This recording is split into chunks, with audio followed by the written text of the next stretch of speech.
अपने चित्रों के माध्यम से एक आवाज देकर इसे परिभाषित करने का एक प्रयास है। नमस्कार दोस्तों, मैं गोविंद विश्वास आप सभी का इस चैनल पे एक बार फिर से स्वागत करता हूं। आज हमारे साथ उपस्थित है नागपुर से आनंद डबली जी। आनंद जी, आपका बहुत बहुत स्वागत है। हम जानना चाहते हैं कि आपका जन्म कहां हुआ, आपकी स्कूलिंग व कला के क्षेत्र में आपकी शिक्षा दीक्षा कहां हुई, ऐसे कौन से लोग रहे हैं जो आपको बहुत इंस्पायर किए इस फील्ड के लिए। तो आनंद जी, आपका बहुत बहुत स्वागत है हमारे इस प्रोग्राम में, जिसका नाम है अपनी कहानी अपनी ज़ुबानी। सभी को नमस्कार।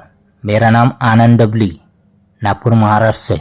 मेरा जीडी आर्ट शरद पवार चित्रकला महाविद्यालय नागपुर स्कूल ऑफ आर्ट से हुआ है। मुझे सच में नहीं पता था कि कोई आर्ट स्कूल होता है। मेरे परिवार में या मेरे परिचित कोई भी पहले इस फील्ड में नहीं था, पर बचपन से ही मेरा रुझान पढ़ाई से ज़्यादा कलाकारी की तरफ आकर्षित था, जैसा हमारे फील्ड में अधिकतर आर्टिस्ट का होता है। मैं बहुत खुशनसीब हूँ और बहुत ऋणी हूँ मेरे माता पिता का, जिनका कोई भी संबंध नहीं था इस फील्ड से, ना आगे का पता था, तब भी सपोर्ट किया कि तू अपने मन की कर, जबकि घर के हालात इतने भी ठीक नहीं थे। बाकी कॉलेज तो मैंने बहुत अच्छी तरह जिया, हर चीज़ में आगे रहा। तब हमारे प्रिंसिपल अमोल पाटिल हुआ करते थे, तब उनका बहुत अच्छा साथ मिलता रहा। बाकी Nayse sir, Chopde sir, Taywade sir, इनके मार्गदर्शक में एकेडमिक कलाक्रम करते हुए 2007 में जीडी आर्ट कंप्लीट हुआ। डिग्री खत्म होने के बाद कुछ समय में कला से दूर भटक रहा था।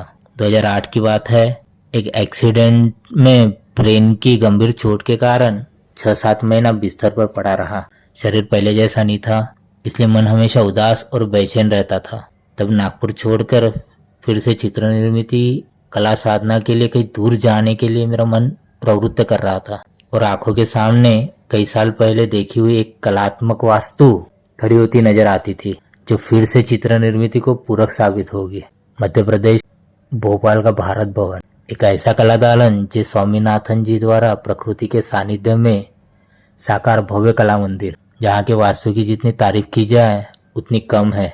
भारत भवन में कलाक्रम करते समय तब यूसुफ सर जी का मार्गदर्शन सतत मिलता रहा, साथ में बहुत से वरिष्ठ कलाकारों से मिलने का मौका भी मिला। जी आनंद जी, हम जानना चाहते हैं आपके काम में जैसे कुछ फिगरेटिव एक फेज़ आया, एक कुछ नेचुरल फेज़ आया, तो उस दोनों को आपने उस तरह से किस प्रकार आप उसको एक सामंजस्य में पिरोने की कोशिश की, उस विषय में भी आप ज़रूर बताइए।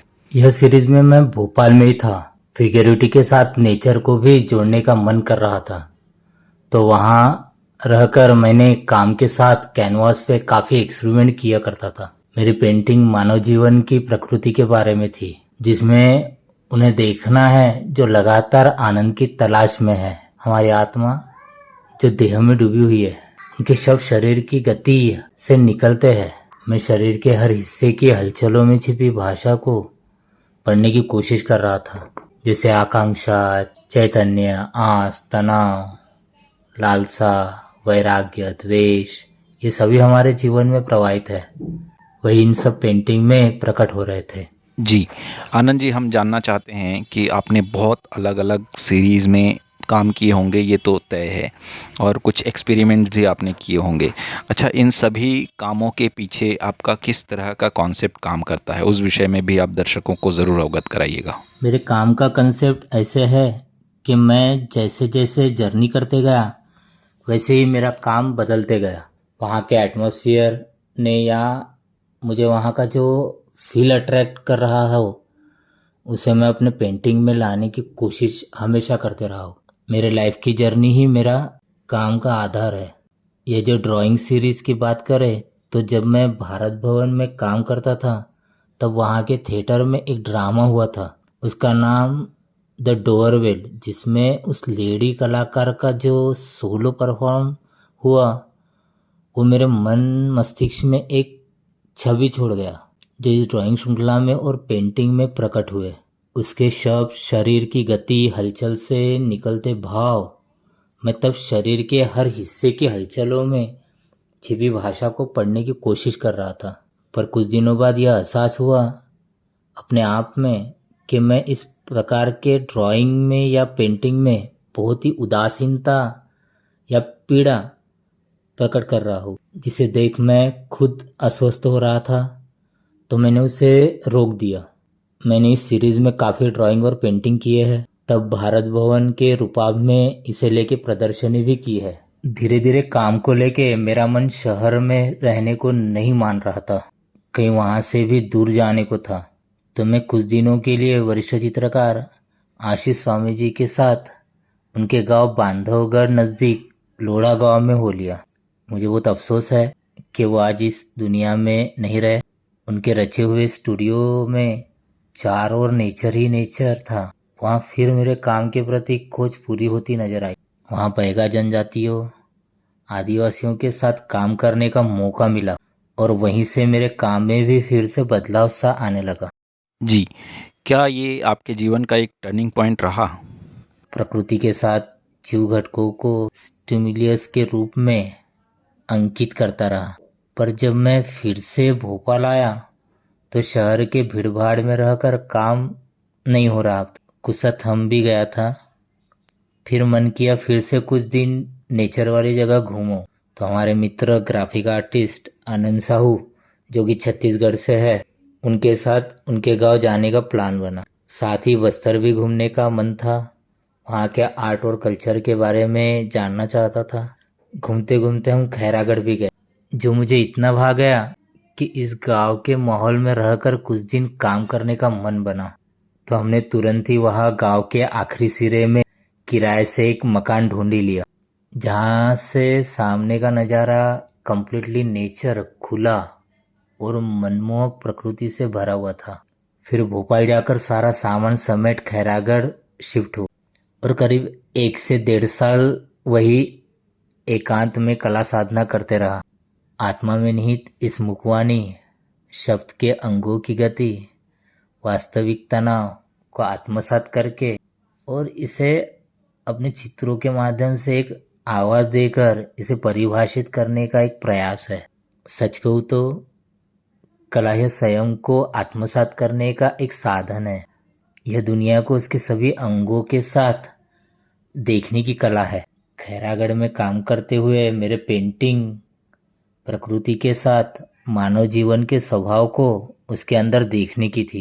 जी, आनंद जी, हम जानना चाहते हैं कि जैसे आपने खैरागढ़ में जो जीवन व्यतीत किया, फिर आप नागपुर के लिए कब मूव किए? क्योंकि एक बहुत सारा जो जर्नी होता है वो हम ऐसे ही जीवन में नहीं करते हैं, कुछ तो ऊपर वाला तय करता है। ये जो एक्सपीरियंस है ये ही हमें काम आते हैं।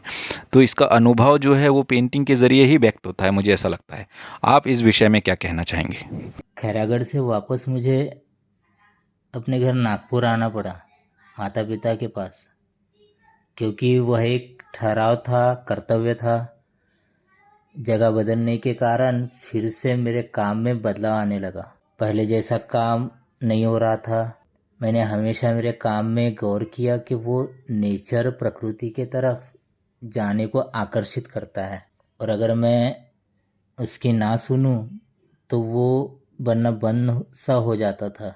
तो मैंने आखिरी में यह निर्णय लिया कि अपने खेत पे ही पेंटिंग का स्टूडियो बनाया जाए, क्योंकि मुझे नेचर के सानिध्य में रहकर काम करने की आदत सी बनी थी।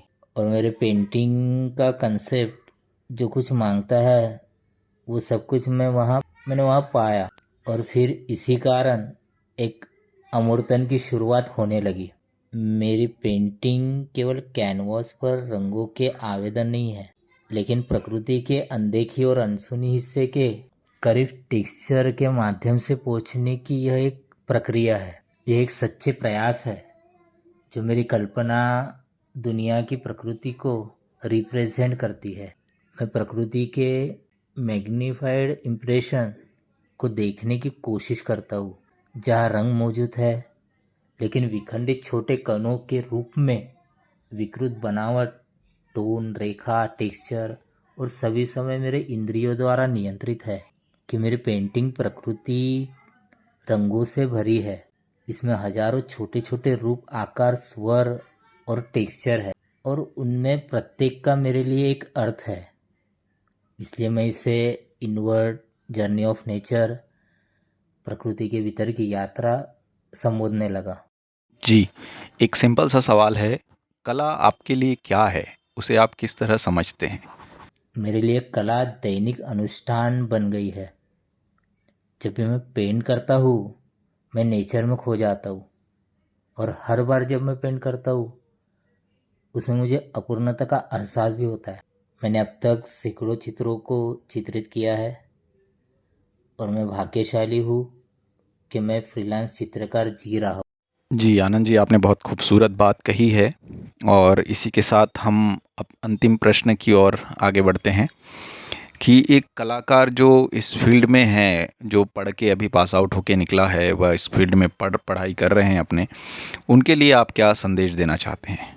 स्टूडेंट के लिए इतना ही कहना है कि कॉलेज में कलाकार करते समय सभी सीखना चाहिए, ताकि फाइनल ईयर तक जजमेंट मिले कि मैं क्या करूं, मुझे किस तरफ जाना है। क्योंकि बुरा कुछ भी नहीं होता, बस अपना ठहराव चुनाव स्ट्रांगली रखिए। बाकी किसी भी फील्ड में स्ट्रगल के बिना कुछ भी संभव नहीं, मजबूत या मीठा भी नहीं। हर समय अपना ऑब्जर्वेशन स्ट्रांग रखें। जी बिल्कुल, आपने बहुत सही बात कही है। ऑब्ज़र्वेशन और आँख, नाक, कान खुली हुई होना बहुत ज़रूरी है, क्योंकि आपके आसपास क्या चीज़ें घट रही हैं, क्या चीज़ें आपके जीवन में महत्वपूर्ण हैं, ये इसका अनुभव भी आपको होना ज़रूरी है। फिर उसके साथ-साथ आप क्या चित्रित कर रहे हैं, क्यों चित्रित कर रहे हैं, ये भी जानकारी होना अति आवश्यक है। तो इसी के साथ हम आज के प्रोग्राम को यहीं रोकते हैं। कल हम एक नए अध्याय के साथ आप सभी से फिर से जुड़ेंगे। तब तक के लिए हम अनुमति चाहते हैं। बहुत बहुत धन्यवाद। आखिरी में एक दरख्वास्त जरूर करूंगा कि गोविंद जी का यह कार्य बहुत ही सराहनीय है। इस चैनल को लाइक करें, सब्सक्राइब करें, साथ बेल आइकॉन जरूर दबाएं, ताकि चैनल की हर अपडेट आपके पास जरूर पहुंचे। सबको धन्यवाद। बहुत बहुत धन्यवाद आनंद जी। आप इसी तरह निरंतर प्रगति करते रहें और हम लाइव के ज़रिए आने वाले समय में आपका खूबसूरत हरियाली से भरा हुआ स्टूडियो भी हम देखना चाहेंगे, जो प्रकृति के बीच में है। और जो इस चैनल पे नए हैं उस चैनल को ज़रूर सब्सक्राइब कर लें और बेल आइकॉन को दबा लें, जैसे कि आनंद जी ने कहा। और हम भी आपसे रिक्वेस्ट करते हैं और दूसरों तक ज़रूर शेयर करें, क्योंकि हम जितना शेयर करेंगे हमें उसका रिटर्न अवश्य मिलता है। तो इसलिए हम इसी बात के साथ हम आज के इस बात को यहीं समाप्त करते हैं। नमस्कार।